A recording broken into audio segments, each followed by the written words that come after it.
Is all shooting the same? What's going on, guys? Welcome back to the Trench Grenade channel. I am your host, the average rifle marksmanship instructor that your mom said that we have at home. Thanks for watching. Guys, the purpose of today's video is I'm going to teach you how to shoot better. First, before we get into it, comment down below, is all shooting the same? I'll give you guys a second to post yes, all shooting is the same, or no, all shooting is the same, and I'll answer it after I continue this discussion. So comment down below, is all shooting the same? Comment yes, it's all the same, or no. Okay, real quick, guys, what to expect from this video. I'm going to be talking to you guys about a lot of things, the fundamentals of marksmanship. I'm going to be teaching you how to shoot your rifle better. Before I get into that, if you enjoy the content here on the Trench Grenade channel, all I ask that you do is like the video, comment down below the question I just asked you, is all shooting the same, and share this content with a buddy. If you want to donate monetarily to my work, there'll be links down below where you can do just that. Thank you for doing that. It's not mandatory, but it does help. It does help keep me motivated as I do work 12 to 14-hour days as a drill sergeant leader. So thank you. Okay, so is all shooting the same? A lot of you guys said no.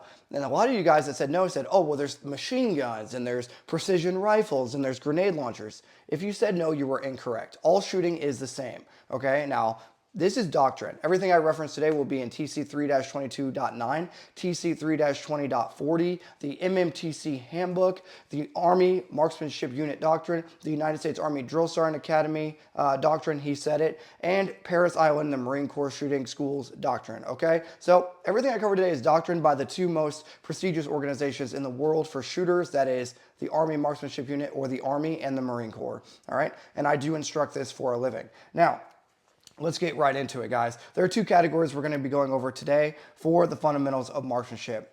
Alpha category is what I want you to focus on the most. Bravo category will be things that assist in the firing process. You're going to need your pen and paper. So if you don't have your pen and paper out, you need to go grab it. Throughout this block of instruction, if you have questions, simply pause the video back, go back in time and rewatch it. Again, everything I referenced today can be referenced in TC3-22.9, TC3-20.40, the MMTC Handbook, the Army Marksmanship Unit, and the United States Army Drill Sergeant Academy POI.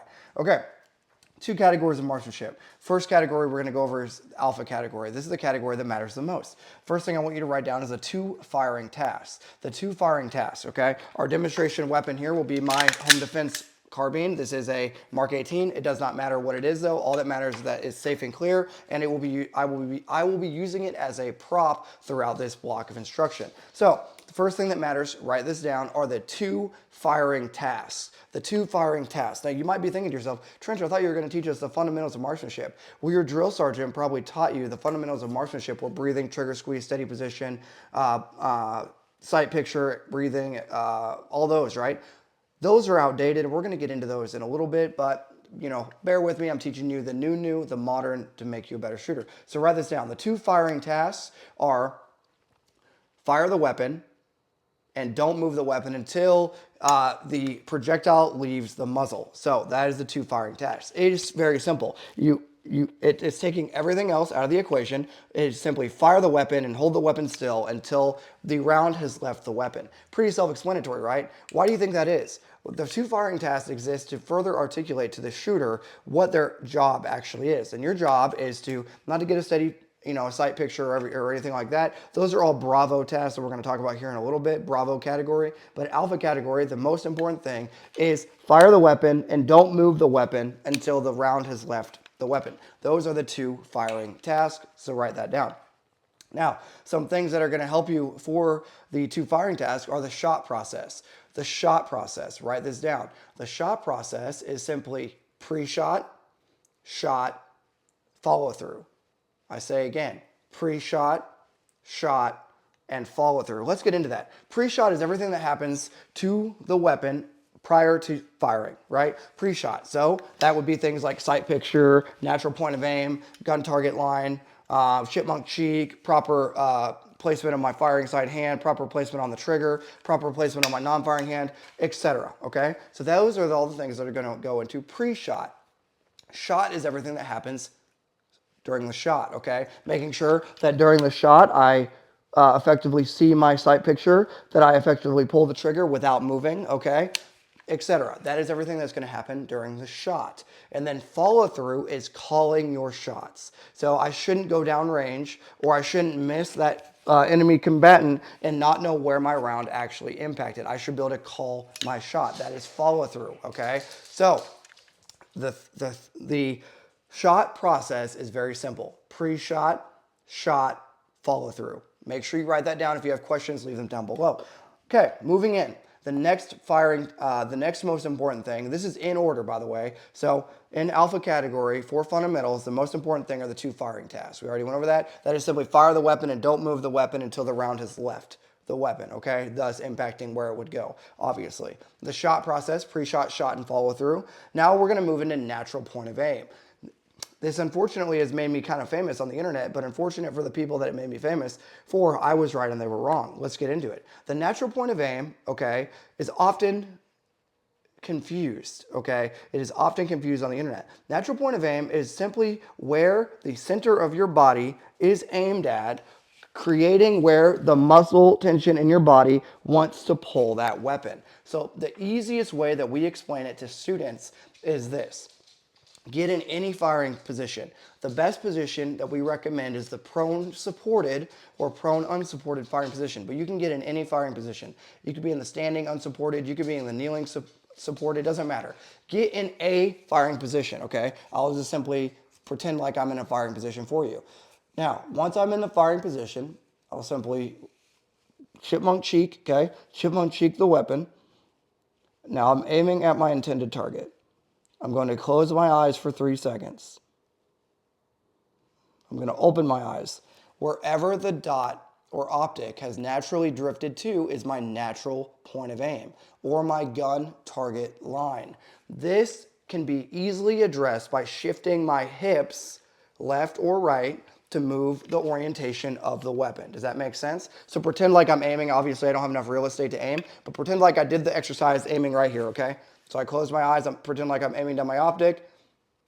3 seconds, I open my eyes, and let's say I'm slightly shifted. My gun's over there, but I want to be over here. I'm just gonna simply move my hips, and my hips will orient. Wherever my hips are oriented is where my gun target line or my natural point of aim will be.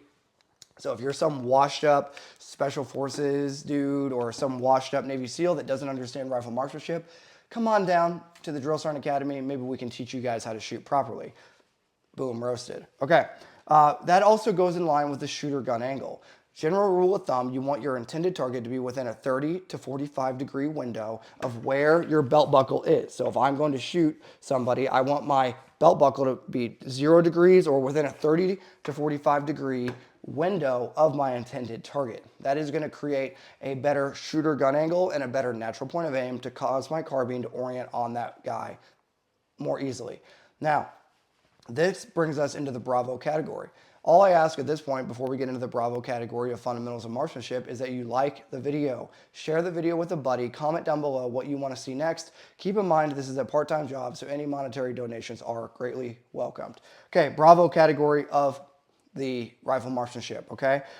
This is where we get into things like steady position, trigger squeeze, breathing, sight pictures, sight alignment, and yes, those are different things, and I'll cover that in greater detail in another video. But for sight picture and sight alignment, I'll just simply ask you this.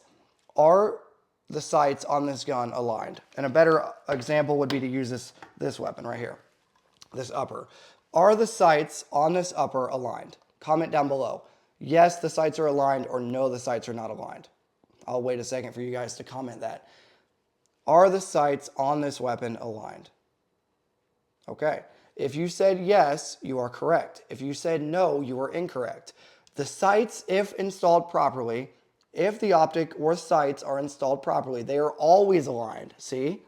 They're always aligned. What you're referring to is sight picture. Sight picture is getting a good chipmunk cheek on the buttstock of your weapon, ensuring you have a consistent reference point, right? That is sight picture. So if I was up here and I was trying to look through my red dot, right? That would be an example of a poor sight picture. If I was way down here, that would be an example of a poor sight picture. What I want to do to get a good sight picture Start with my chin on the stock, roll down the same way every single time, and get the exact same chipmunk cheek, thus getting a perfect sight picture and removing what's called parallax shift off the gun. I'll do a whole video on that because I know I lost some of you guys there, but I will do a whole video on parallax and parallax shift. Bottom line up front, if you're getting a string of rounds, let's say you're zeroing or grouping, and you have a string of rounds that is an elevation string, an elevation stringing. That means one round hit here, one round hit here, one round hit here, and it's stringing up and down in elevation. That is not breathing. Your drill sergeant probably taught you that you should breathe in, breathe out, and fire. They were correct on that part, but breathing is a subcategory of marksmanship. What is occurring if you have a string of rounds? I'll just kind of draw it up here. Let's say the X is where you're trying to shoot, and the circles are where the rounds are impacting. What is happening here is your belt buckle is either too far back or too far forward, thus causing the rifle to dip down or dip up due to the orientation of your belt buckle, your natural point of aim. So through fatigue, what's happening with this shot group is through fatigue, your first round might have impacted up here.